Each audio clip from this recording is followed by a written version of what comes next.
क्या कहेंगे? मऊ के मतदाताओं से ये कहने आया हूँ कि बीजेपी की सरकार का जाने का सिलसिला शुरू होने वाला है। उसमें यहाँ की जनता उसे हटाने के लिए गठबंधन के उम्मीदवार राजीव राय को जिताने के लिए बढ़ चढ़कर वोट करें, यही अपील करने आया। समाजवादी पार्टी पर लगातार जो विपक्ष है परिवारवाद का आरोप लगा रहा है, इस पर क्या कहेंगे? समाजवादी पार्टी, आपने देखा होगा बीजेपी के लोग सब में लिखते हैं मोदी परिवार, तो उनके तो 500 लोग लड़ रहे हैं, हमारे तो बहुत ही कम लड़ रहे हैं। हमारे तो 63 लोग लड़ रहे हैं हमारे परिवार, उत्तर प्रदेश 63। कैसे गिलवे शिकवे दूर करेंगे?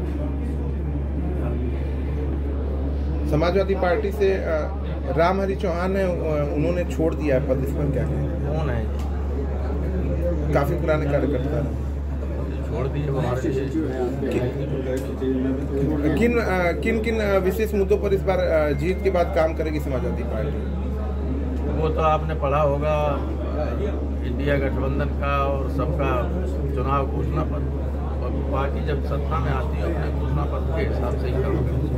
आज बहन मायावती का भी आगमन हो रहा है अपने प्रत्याशी के प्रचार में। अच्छा है, वो कम से कम अपने एक उम्मीदवार के लिए तो आ रही है, अभी तक तो कहीं जा ही नहीं रही। 400 के पार आप भी? भाजपा कह रही है 400 के पार, आप क्या कहेंगे? वो 150 से 170 के बीच में है, बस इससे ऊपर नहीं। आपने देखा नहीं प्रधानमंत्री की भाषा कैसी हो गई? ये कोई जीतते हुए की भाषा नहीं होती, ये हार की बौखलाहट की भाषा होती है।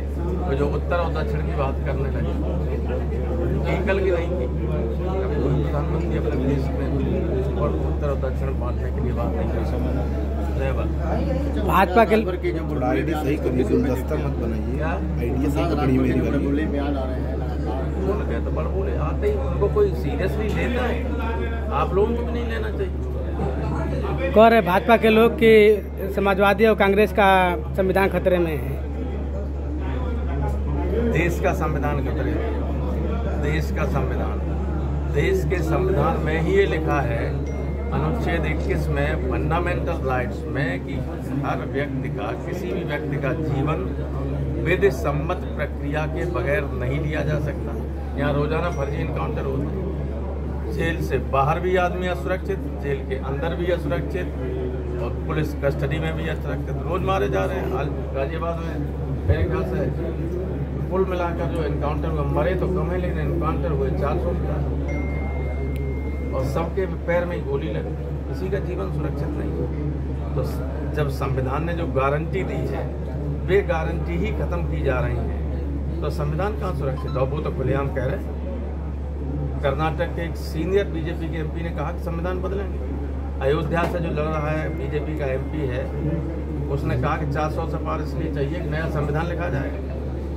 नाथूराम मिर्धा की बेटी है, 2 बार दूसरी बार लड़ रही एमपी है, कीर्ति मिर्धा, उसका आप सबने चला ही रहे अपने चैनल में, कह रहे कि संविधान बदलेंगे। सतीश गौतम अलीगढ़ से बीजेपी के 2 बार के एमपी हो, अब उम्मीदवार, उनकी जनसभा में उनकी महिला बड़ी नेत्री बीजेपी की कह रही है कि संविधान बदलना इसलिए जरूरी है क्योंकि जो लोग हमारी जूतियां साफ करते थे वे हमारे बराबर बैठने लगे इस संविधान की वजह से। इस संविधान हटाना जरूरी है।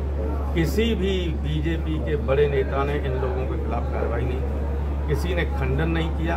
तो हमारा जो आरोप, हम तो लड़ ही रहे हैं इसलिए संविधान बचाना। ठीक।